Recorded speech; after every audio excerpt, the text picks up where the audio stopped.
All right, what's going on, everybody? It's your boy, Ricky Revamp, and here I am to announce the podcast, all right? This podcast is called Tab TV3, talk about the barber business, and what we want to bring to the table, what I would like to share with you guys is all the behind the scenes, the real life experiences of what it is to be a barber, a barbershop owner, an entrepreneur, an inventor. Basically, people, I feel like barbers are so far beyond just cutting hair at this point. And so I want to be able to really share with you guys and kind of reveal what's really happening behind closed doors or what's really happening inside the barbershop. Where does the barbershop still stand in today's world with everybody either going mobile or wanting to do their own suite or wanting to do their own thing, what that looks like, and how me as a business owner, I'm invested in people. And, you know, these people come and go, and that's just the name of the game. But I just want to be able to bring some value to you guys and share some information with you guys. And so that's what we got going on. And today I have with me the Notorious. If you don't know, you need to know, all right? This guy has been in Orlando for as long as I know. I'm gonna tell you that much. I mean, he's been super impactful in my career. He probably doesn't even know that for real, but he's been super impactful in my career. Everybody that I know at one point either knew of him or was getting a cut with him or just basically knows who the man is, all right? So with no further ado, go ahead on, man. How you doing? My name's Boogie the Barber, 33-year barber veteran. I picked up them clippers 1991. Wow. Yeah. Some of you guys weren't even born in 1991 right now, probably watching this. Yeah, that's wild. That's crazy, right? 1991, bro, and started off with my little brother as a guinea pig. Right. And from there, just being good at drawing and art. From there, just saying, let me carve in people's head. Right. The rest was history. That's amazing. That's amazing. So basically, Boogie, what I want to talk about today, man, is you've been cutting hair for probably, you said 32 years, right? 33. 33 years. Yeah. Just put this in perspective. I'm 35. So when I was in diapers, my boy was already clocking and putting in work, okay? So just peep that. That's wild. So I share that with you guys because this is something that us as barbers, I don't think we understand the value that time brings. Only time can bring you the value that this man has. As much as we would like to fast forward the process, we need his advice to be able to fast forward the process and learn from his right doings and wrongdoings. And so 33 years of experience, man, that's mind blowing. So how do you see the social media effect as far as the barber industry goes? With 30 years of experience, how have you seen the evolution of barbers from just being barbers to being social media influencers and the impact that social media has had in our industry? Where do you stand? How do you see it? What is your perspective on social media? Well, it's funny. It kind of brings me back to an interview that I saw with Jamie Foxx, and I'll get to where I'm going with that, where he was talking about back in the early 90s, he would keep sticky notes, and everybody he met, he would kind of write down their name and number and keep the sticky note. And then when he would do one of his shows, he would have certain people reach out to all these sticky notes. So that was like the beginning of how social media works, because now we just do that digitally. Right. That was marketing. Yeah, connecting. Exactly. That was real connecting. So that's where I wanted to get to. Being a barber, right? Yeah. When I first started cutting hair, the cool thing is I started when I was in school. So it was almost like you had a social media, but it was only within that school. You might branched out one other school or so. Yeah. Because people knowing other people. But when you'd go to school, you were able to walk around school and you have people walking by you being like, yo, that's Boogie the Barber. Yo, look at the fade he did. They tell his boy tells his boy. They come and get a haircut. And it kind of happened in the same manner as social media today. But the crazy thing is now you have that circle of friends, and then it expands out to their circle, to their circle, to their circle, and it's instantaneous right there on the spot. So when you're telling one person about something by posting a photo, everybody else gets it at the exact same time. It runs so much faster now. Completely different animal. So had some of us barbers that started out had something like that in the 90s, forget it. With the hustle that we had and the grind that we had, we'd be multimillionaires all day. But this younger generation has this, and they have the opportunity to not only be a barber behind their chair, but to expand what they do and what they represent, and create themselves their own marketing brand and companies reach out to them and ask them to support, and they'll send them stuff, or here, wear this shirt with our name on it when you post, or use our new clipper or edger or whatever it might be. And then that evolves into something to where there's contracts being signed, and there's salaries, and there's for sure there's actual revenue. Money to be made. Yes. So the opportunity that they have right now is insane. The only difference is you can't lose sight of what you're really doing, and that's cutting behind your chair. For sure. A lot of people, they get involved in the barbershop, and they think that once they walk in the doors, they're going to have heavy clientele. They're going to have the same opportunity that barber number one got over there. Right. Sometimes Smooth sailing. sometimes you have a barber in your shop that's, signed to a company already. Sure. And then you're assuming that because they have that, you're now automatically a part of that. Right, or you're next. Correct. So it just doesn't work like that. You know, there's a lot of hard work and grind. I'll tell you what, I was cutting hair for many, many, many years before I got my sponsorship with Gamma. Right. You know what I mean? And to be able to sign a contract with them, same thing with Frank, Right. Shout out to Gamma. Shout out to Gamma. Shout out to Frank the Barber, and for sure. Shout out to Stylecraft all day. Like Listen, the only clippers I use. For sure. Speaking of clippers, sorry to cut you off, but how do you feel the tools have changed from 30 years of experience, right? From corded to where we needed that Andy Master slap, bam. Yep. That sound was just so unique. But heavy clippers, probably a lot of damage to your wrist. No offense to Andy, just saying, but just the evolution of the equipment in itself. Yo, so that, to me, that's one of the most impressive things of this whole situation that we're in as far as being barbers today.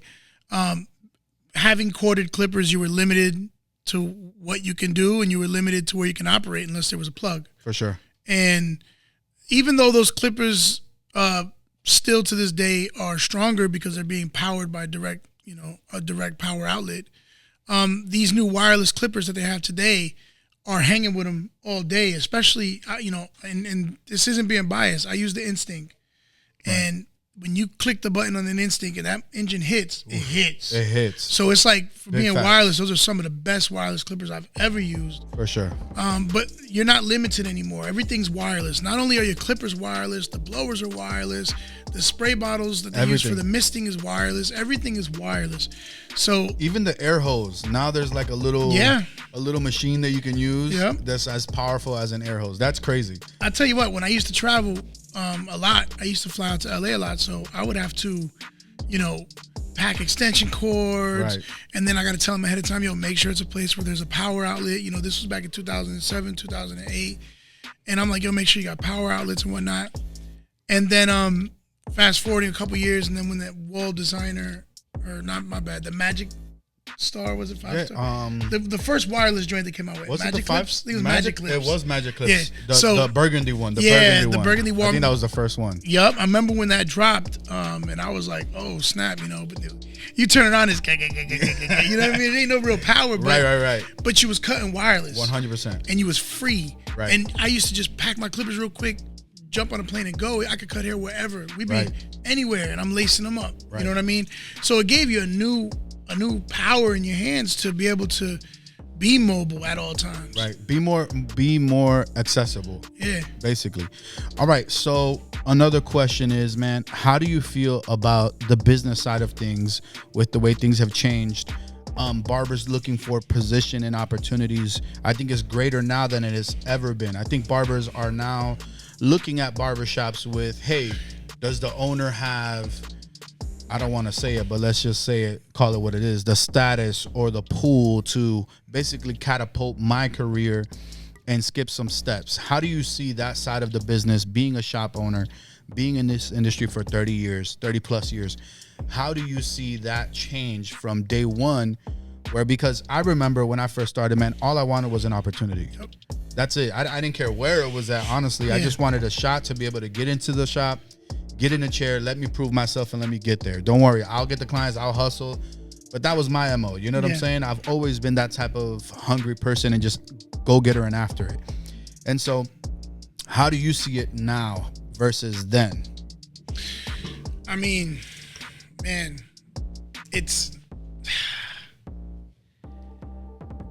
like I tell barbers all the time, especially when they come out of school. Right. The first thing I'm going to tell you is this. The barbershop is not a place for you to get business. Okay? I'm going to tell you this next after that is the barbershop is a place to conduct your business. Woo. So, meaning, so many cats come out of school, they hop in these barber chairs, they sit back in their barber chair scrolling through their phone, waiting for clients to walk in through the door. Chilling. Here's the problem with that. So you might be in a busy shop. And there might be a little bit of footwork coming through, right? Right. Here's the problem. 9 times out of 10, that person that you cut, that you think you just gained as a client, is a barbershop thought. They hop in anybody's chair. Right. I'm not hating on them. Right. I'm just saying. Get in where you fit in. They get in where they fit in. Yeah. And you might think that's your client because you might be the only available barber 3 weeks in a row. And then now you think you got a client. And when they come back and you're cutting somebody and they hop in the next man's chair without even thinking twice, you feel like, wow, you feel some type of way. Right. So the moral of that is don't allow the people that just walk in that are not accustomed to making appointments, that are not accustomed to having one set barber, don't make that what you're relying on to create a clientele. Right. The way you create your clientele is you will speak to every single person that you come across in your day. If somebody bags your groceries, I appreciate that. Come by my shop. Let me give you a free cut for taking care of me today. And now you're hoping that person is going to basically get a free cut and they're going to come back. Real quick, do you feel like that's an art form that has been lost? Because I just feel like sometimes when I'm coaching younger guys, I've tried to bring them out and say, hey, let's go to eat for lunch. Right. And wherever we go to eat out for lunch, all I need you to do is hand out 5 cards. But not just hand out 5 cards to just anybody. Right. Let's connect with these 5 cards. You know what I'm saying? 5 business cards. That's what I mean by cards. Like, correct. Hey, to the waiter. Hey, man, thank you for serving us today, man. Here's a business card. Not only did I leave you a tip, but hey, here's a business card as well. I would love to take care of you, man, and give you a half off, a free haircut. Absolutely. Or, just having that communication skill. Do you feel like that has become a lost art? Absolutely. And it's called selling yourself. You have to sell yourself every day. People nowadays have gotten so used to selling themselves from behind the phone camera, right, rather than selling themselves in person. And there's a difference because you can make this facade or persona when you're online, right, but when you're face to face, you are who you are. Right. So, you got to learn to number one, have people trust the fact that you are a seasoned barber or a good enough barber to hook them up with a nice haircut. For sure. And how you're going to do that is you're going to not only present yourself presentable, but you're going to be confident in how you speak and how you approach, but also be respectful. One thing a lot of barbers got to learn is to stop dissing the haircut the person has, because you don't know their emotional tie to the person that cut their hair, and you might offend them. Right. Yo, my man, what's up, man? Damn, who cut your hair? He might be like, my brother. He's bro. already going defensive, like, right. Okay, you know what I mean? You're one of those barbers. Right. Don't be that dude. Right. You know what I mean? And right. just because you're really just downplaying the next guy for real. Exactly. And that's not what we're here to do. Correct. Okay. And that's part of selling yourself. You're selling the fact that you can now be trusted, you're confident, and that, you know what, if you're going to give me a free haircut, I actually am getting something out of this. Right. Sorry about that. No, you're good. No stress, bro. But yeah, so it is pretty much a lost art, but it's what they're supposed to do. When these barbers want to come in the barbershop and gain clientele, that's how you have to do it. For sure. You not only need to pay your dues, because we've all paid our dues. Right. I've been in the barbershop from 9 a.m. till midnight, 7 days a week for years. I know it sounds crazy, but you know what? It helped me grow. Right. And that was in the beginning, because I came already in the game cutting hair for years. But then when I got in the barbershop, I didn't know how to handle it. Now I got a place to cut hair and I'm not in my carport. You know what I mean? So I was making use to it completely. Right. But yeah, so they just got to understand that, and that'll help them grow and become their own. But the thing is, if they come in and they're relying on the owner, fine. You do want to get behind a barber when you work in a shop that has experience. For sure. You do want to get involved with a barber who has status, but status for the right reasons. Right. If a barber is known for cutting dope, then yeah. But if a barber is known for putting dope pictures, but he don't cut that dope when you go there, without the paint and all the spray, oof. No disrespect. Right. Shout out to the generation that's with that. I don't hate. But you see the pictures that's online and you don't know exactly how that cut really looks. When you go to Right. the shop, that barber really don't cut like that. So you're going to back up that person, and you're gonna sacrifice your time and sacrifice everything that you can offer on your end to somebody that's not gonna really give you anything with their status. For sure. You know, you don't want to piggyback on anybody else's status, because other people might look and be like, yo, that barber's whack, you work over there, whatever the case is. So what you're trying to do is really just you're missing what you're trying to do for yourself. Right. So, but if you know there's a barber that's fully clienteled, this is what makes a superstar barber. For sure. Fully clienteled, respected, and can cut, then that's the type of barber that you line up behind, because you're gonna learn how to cut better. You're gonna learn how to gain clientele like they have. Yeah. And you're also gonna learn how to present yourself. You know what I mean? For sure. So, and that's another thing in the barber industry that's really changed too, is there's also been a lot of people that are, just because they're a barber and they wake up when they want to wake up and they do what they want to do. Right. And they're making money and this and that, they all of a sudden want to be reckless with how they talk, and reckless with how they look, and reckless with how they represent themselves. You know what I mean? Right. And, you know, that's another lost art, is just how to maintain that. Right. How do you feel about, so for me, I think that there's a big difference between a social media barber and an actual barber that's in the community. Because the reality is that a social media barber is going to make haircuts that are going to be for their portfolio. So for images, for that purpose, to sell themselves to companies and things of that nature, or brands, as to where I think a lot of barbers are getting confused as to what's the differences. You know what I'm saying? Yeah. I don't think it's the same anymore, where you might have a barber that's a content barber, and then you have a barber that's an actual community involved barber. There's a big difference between those two guys, and I think we've been mixing them up together for a long time. The thing is there is a difference, but there don't have to be a difference. Right. And the reason there's a difference is because a lot of those old school barbers, or I don't want to call them all old school, but real seasoned barbers, a lot of times they don't want to conform to the new stuff that's going on. And that's why, even though there are enhancements, I don't hate on them like I used to. Right. You know, I used to be like, nah, strictly organic, blah, blah, blah. Right. We don't do that. Now, I don't really use them like that, but at the same time, I respect the barbers who do, because when you want to take your stuff to that next level, being that where there wouldn't be a difference, is the fact that if those seasoned barbers would engage with the movement, and there has been a lot that has done that. Right. There has been a lot of barbers that's done that. For sure. But I'm a late bloomer with that part. You know what I mean? To engage with the new movement. But when I finally did, I realized and respected why things are the way they are. So when you have these barbers who are content barbers, some barbers only learn how to become a content barber. Right. But when it's time to go to work, they ain't got no clientele to back it up. Right. Because nobody wants to get a cut with them, because they just do stuff for the camera. Right. It don't look like that in real life. Right. Take a shower, it looks crazy. Exactly. You know what I mean? So it's like this.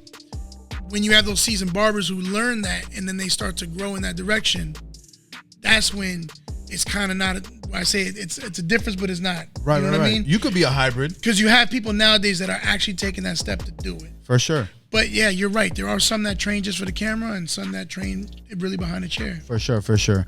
What would be your piece of advice for not only a new barber, but just barbers in general, as to delivering a client's expectations, and which is kind of what we're talking about now, but like, how can we, as veteran barbers, right, how can we better explain to these guys how to have a better consultation, how to understand what your client's wants and needs are?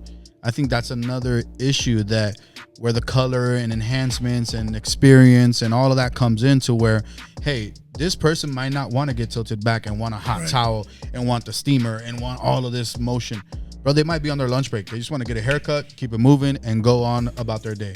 How do you, as a young barber, or maybe a timid barber, or just a new barber in general, how do you navigate through those conversations? How would you basically educate the people watching? Okay, I mean, you always want to find out, if you can, like, how your client operates, because a lot of clients will be very repetitive in what they do. Right. So you might have a client that comes at 12:30 every day. You know in your mind that the normal person is usually on their lunch break. Right. It's a Monday. It's 12:30. This guy is in a uniform. Right. You know what I mean? So you always want to assume people have to be somewhere. For sure. Okay? That doesn't mean you have to rush, even though I cut hair extremely fast. That's something that I've done my whole career. For sure. You might think I'm going to rush, but I'm going to give you precision. Right. Right? But even though, you got to treat every client like they got somewhere to be. Because and by the way, that comes with time and experience. Yeah. That's mastering your craft to be able to deliver fast and efficient and on point. That's not something that you're just gonna in 1 year. Oh man, I'm so much faster now. Can you get faster? Yeah, but you might be cutting a lot of corners. Right. As to what he's saying right now, the quality of his work is still at level 10, but the speed of his work is also at level 10. And so he's been able to master that. That's mastering your craft. I'm pretty sure he can testify that didn't take a couple of years. That might have taken a lot of years. I mean, it took decades. Right. But it pays off. It really pays off, because now you can look at what you make per one cut, times that by 4. Come on. And call that an hourly. Right. You know what I mean? Yep. But we'll get to that. So, but what I was saying was, where were we at? We were talking about how you are efficient and how important it is to be efficient when cutting people's hair as far as regards to their time. Yeah, well, we were talking about the efficiency, but we were actually talking about how do you approach a client about their itinerary. Right. First off, you want to greet your client. That's number one. Hey, how you doing? So and so. For sure. Give them a dap. Give them a handshake. Hey, listen. Are you in any type of rush, or do you have a certain time limit? Don't be afraid to ask that. Right. Because a lot of these barbers, newer barbers that are out of school, they just assume people can sit in the chair for an hour and a half. Right. 2 hours, like I got it. And I've seen a lot of clients get very, very upset, frustrated because of that. And then you're reading that frustration Yeah. from across the room, because you're trying to help this young barber out. Right. And then he's just bombing with this conversation, because at that point the client don't even want to hear him talk. Right. So you got to get through this, bro. Right. So you want to have into consideration the fact that your client is either in a little bit of a hurry. Believe it or not, you're gonna have people that enjoy coming to the barbershop, and they're gonna tell you, nah, man, I'm cool, man. I'm not in no rush. Right? But you're gonna get the ones that be like, yeah, man, actually I gotta be at a lunch with my boss in about 45 minutes. Right. You see what I'm saying? So don't be afraid to ask them that.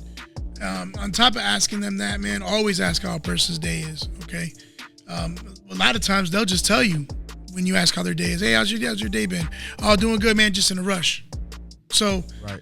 Always greet your client, shake the hand, dap them up. If they don't mention their time restraint, ask them if there's a time restraint. And then your conversation from there, you just build it up. Ask them how they found this barber, and if you want, where are they from, and how they found this barbershop. Where are they from? Do they like sports? A lot of times when you ask a person about a sports team, you kind of know where they're coming from. For sure. So you'll learn to link answers with certain questions that'll answer 3 or 4 questions. For sure. So it becomes normal conversation with people. Find a common ground and just expand. Yes, be talkative. And also be informative. If you see there's not a lot of conversation, be informative about what you're doing. You know? I'm just going to trim the side here so it doesn't hang over the ear. Or I'm going to taper it up in the back, and I'm going to make sure your edge is not brought back. Do informative things, and people will gain also a good rapport with you, just off that alone. Right. So to circle back on something that I think was very impactful for a lot of brick and mortar businesses, this is the entrepreneurship conversation side of things, because that's what we are in the end of the day, right? So how did you deal with, so you've been through a recession, a real recession. You've been through a pandemic, a real pandemic. You've been through culture shift. You know what I'm saying? You've been through so much. So how do you compare those situations as to probably now people are dealing with the pandemic was probably one of their worst barber experiences. How have you dealt with first the pandemic, and how did you feel already kind of going through so much already? Yeah. You know what I mean? Well, let me say something first before I say that, because For sure. it's gonna make sense on why I say what I say. You got to always treat every single one of your clients like they're about to change your life. Come on. Because you never know which one of them clients will. Let's go. Every barber that has a success story, it happened through a client. 90% of the time. For sure. So, you know, you met someone that knows someone, or you just met the right person. So always treat your client as they're going to change your life. That's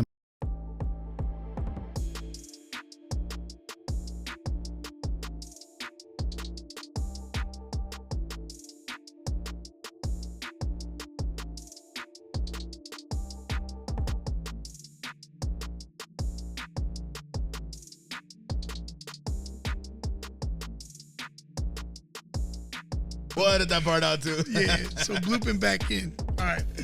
But no, like so check this out. During the pandemic, which was probably the worst thing that could have happened today. Well, could have been the worst thing that happened to the hair industry. Right. And at that moment, it was one of the worst things.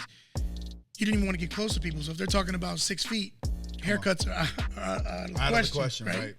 So the reason I was talking about, you know, treating your clients a certain way is the respect level was so high that when they announced we were shut down, I panicked like everybody else. Of course. You got some reserves, but now you got family members that you got to disperse those reserves to, because everybody's going through this, not just your family. Right. You know, so the money had became very, very thin, very fast. Right.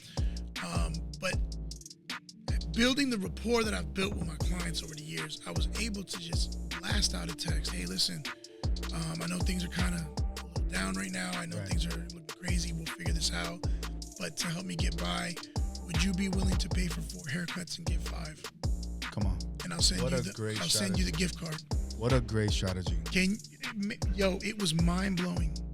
It was mind blowing how many clients said, absolutely, sure, no problem, done. I'll do 10 cuts. Wow. I'll do, give me that times 3. And then your Cash App. What's your Cash App? What's your Cash App? And then blowing up. And you're like, praise God. Wow. That's crazy. And then all your bills are paid.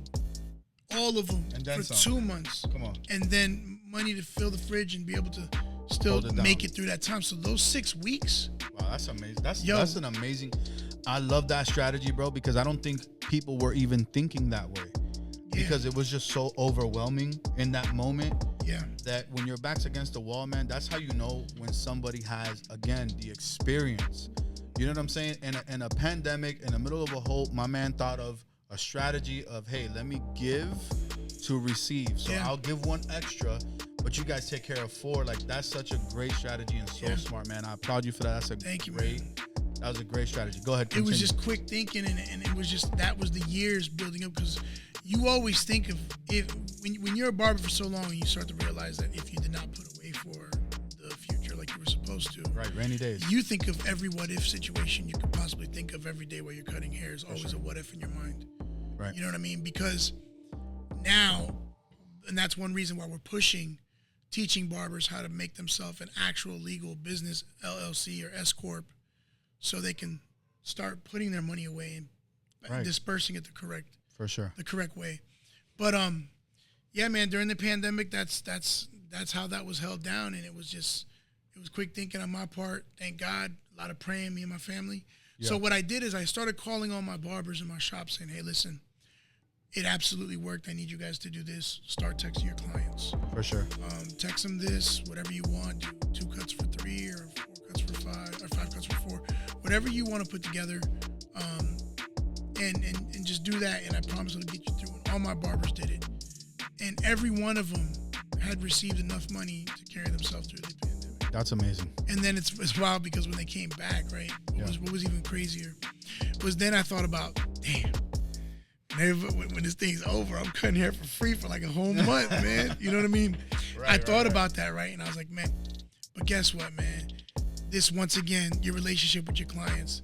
You know how many of them said, yo, let me pay for this one and we'll do that. Let's give it a month before we do that. And all of them were like offsetting the certificate. Wow. To the point, because I guess they all just kind of understood that, man, if I come back, and I'm sure he did this with all his clients, right? Right. So they had moved them around so much on their own. I never asked any of them to do that. Right.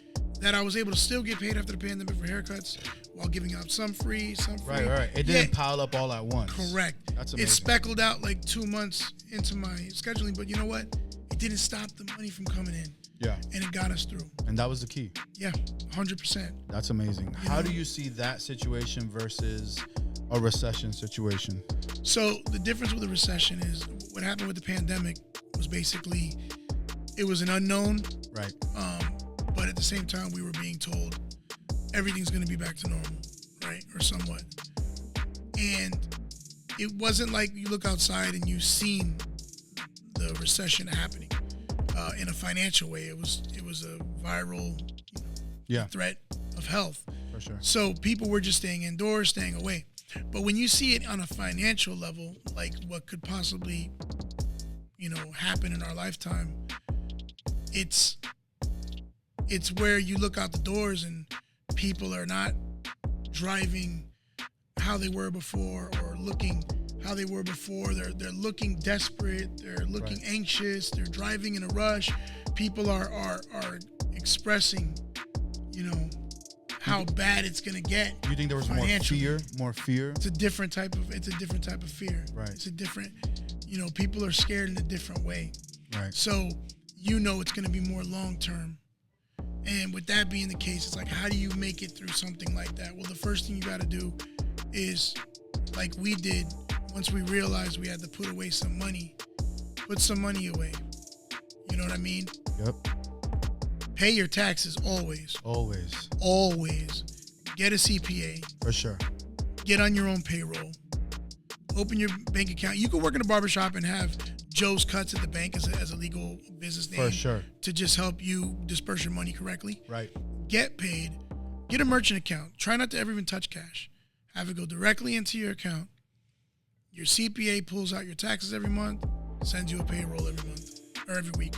Okay? For sure. You can request your amount.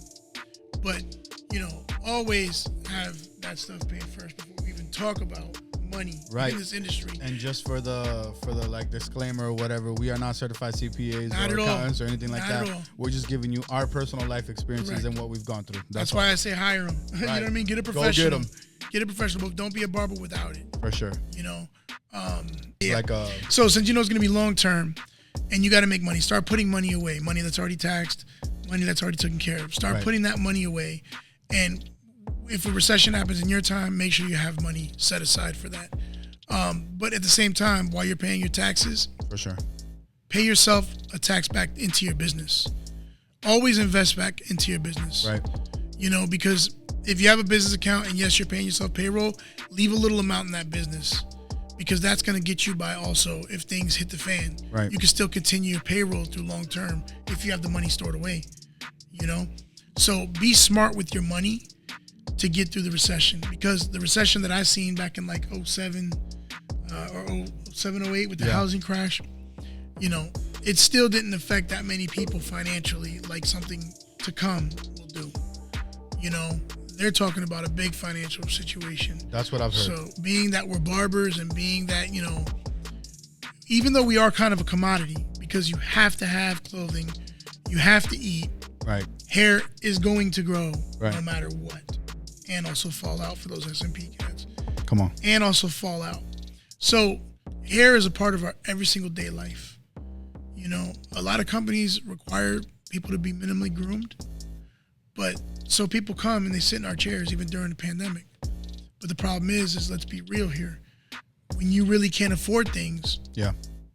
And these $75 and $100 haircut barbers are one of the first to be snipped off people's list. Because at that point, they got to save money. Right.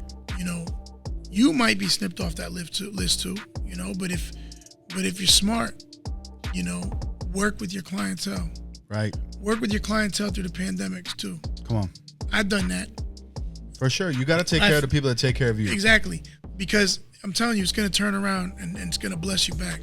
For sure. I remember I have so many clients that they lose their job. And guess what? I don't tell them like, yeah, man, I don't be like, yo, I can't cut you. The crazy thing is they've been coming to me for 10 years. You know what I do? Continue cutting them. Right, come through. Come on your regular schedule. And when you get back on your feet, you don't owe me anything. I would rather keep the longevity of that clientele than jeopardize it over a mishap or something that I could be going through. Right. You feel me? That's crazy. So, That's crazy in a good way, because I think that's again, man, the impact of experience. Guys, that's relationship building at its prime. Like, I don't know if y'all heard what he just said. My man just said that even if you lost your job, still come through at your regular scheduled time. And on top of all of that, you don't owe me anything until you get back on your feet.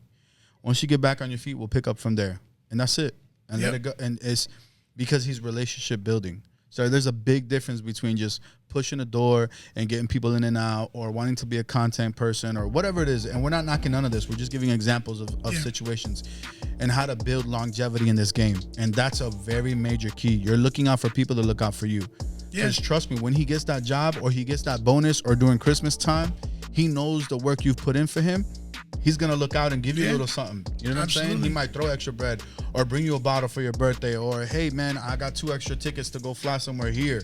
Just wanted to give it to you or, you know, whatever. There's just so many things that the clients will give back because they see what you give to them. Yeah, and you know what else is important? You know how many times I've seen where there might have been a slow week and I could just send out a text like, yo, is there any way you can book an appointment for this week or next week? Things were a little slow. Let me tell you something. People make appointments because they know you need it. Right. I've gotten haircuts like that. I've seen people get haircuts like that. For sure. People will book an appointment just to help you out. They might have got a haircut 4 days ago. Right. You know? And that's the power of the relationship with people. 100%. Is they'll be looking for your success. Right. You know? That's the type of clients you want, the ones that are in your corner. And those are the ones that's going to help you build that content on social media. 100%. 100%. All right. So to kind of wrap up, I want to close out with this question. And the question is, let me see if I can find it here real quick. This was a good one for me. Where do you see the industry is headed? Where do you see it heading? Are you worried about where it's headed? You know, just take out this time to drop whatever gem you want as far as this barber industry, the business of this industry, any aspect of this industry. How do you see it? You know, with SMP being such a big impact now, social media being a big impact, studios, barbershops, you know, just all the way around. Where do you see us in the next 10 years? Because you only have 30 years of how this industry has evolved. Yeah. So how do you project the next 10 years? Well, so just quickly about the past 10 years, you know, to bring it to now.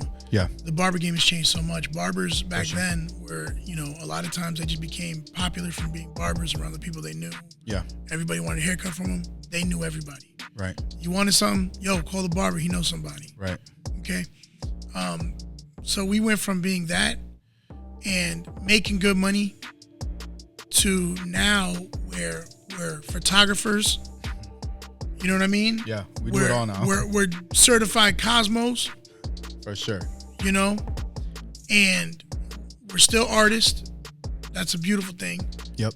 But now we're our own marketing campaign. Yeah. And on top of that, we're our own content providers. So it's like our jobs have like quadrupled right to another level. You know what I mean? I agree with that. It's evolved on a way bigger scale. And what that does is it also opens up more streams of income because more things you learn and get better at. But you can also use all those aspects of it to gain what you need to gain financially off of social media. For sure. For sure. You know, so the opportunity that's presented to these barbers today is insane with social media and the way the future has worked with this. Equipment-wise, man, I love the equipment we got today. I love what we use today. So much better now. Oh, man, I love what we use today. For sure. You know, so equipment-wise, it's fire. Social media-wise and being able to promote yourself and just expand to a way wider variety and different type of people too. Yeah. You know, that's fire. The only thing I see that's changing kind of scares me sometimes is a lot of people losing who they are. You know, getting caught up in these characters. Right. Facade. And then what happens is it's dope when you're doing it on social media because that's how you get paid. But when you start doing it to the everyday people and then you see barbers that want to meet you or they're inspired by you, you know, it's like you don't even acknowledge it.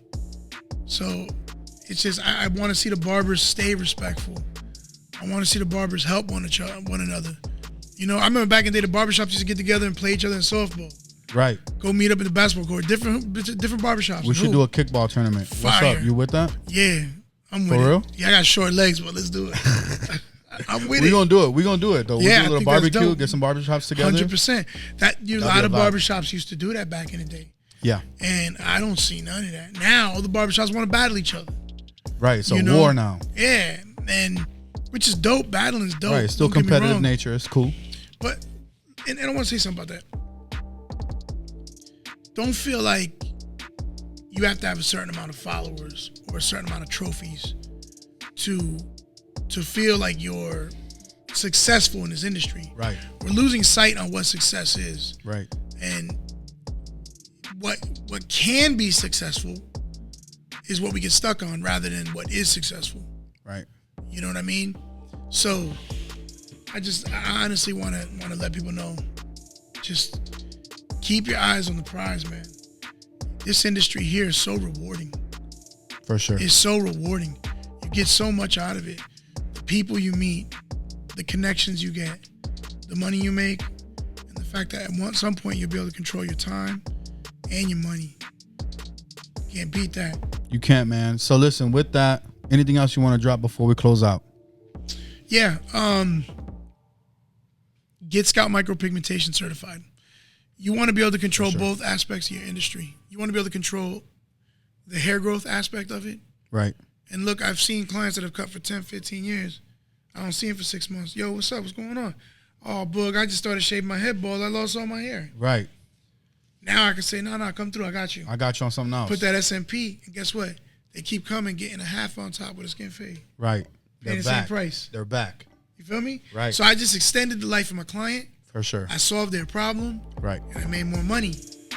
Come on. Solutions. You know what I mean? Solutions. So get Scout Micropigmentation certified, but just make sure you do it the right way. Yeah. Because you are marking people for 5, 10 years at least. So just do it the right way, and I promise you do that, you're gonna open up that stream of income and possibly your exit program from behind your chair when you're older. Right. That's a great strategy. Yeah. I agree with that. So again, man, thank you everybody for watching. Boogie the Barber. Boogie, where you at? Where you coming from? What we got going on? Quick little. So you can follow me on Instagram at respected_Boogie the Barber, BOOGIE.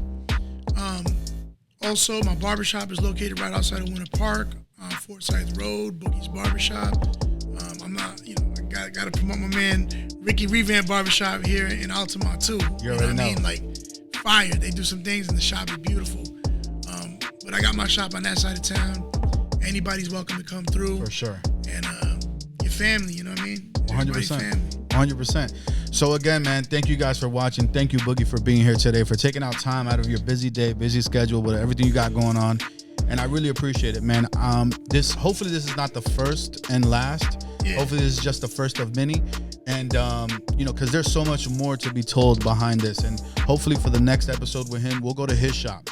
And so I want this podcast to be able to be a little bit more mobile, where we can have different sceneries, different situations, and we can go check out what he's got going on. So hopefully for the next, or in the future, the next episode with him will be at his shop, and we'll be kind of chopping it up a little bit deeper as to what he's done in the industry.